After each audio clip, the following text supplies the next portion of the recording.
Let's get to know the image module, a tool designed to bring a personal, creative touch to your designs.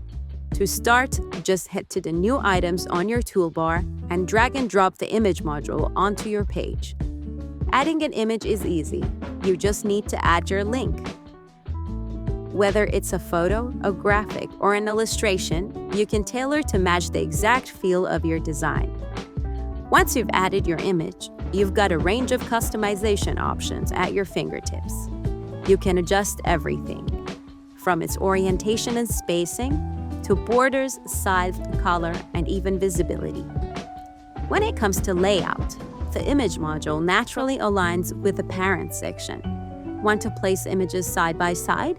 You can easily manage the spacing to keep everything looking clean and polished. And if you're after a modern touch, try rounding out the corners with the radius option. It's an effortless way to add a sleek contemporary edge.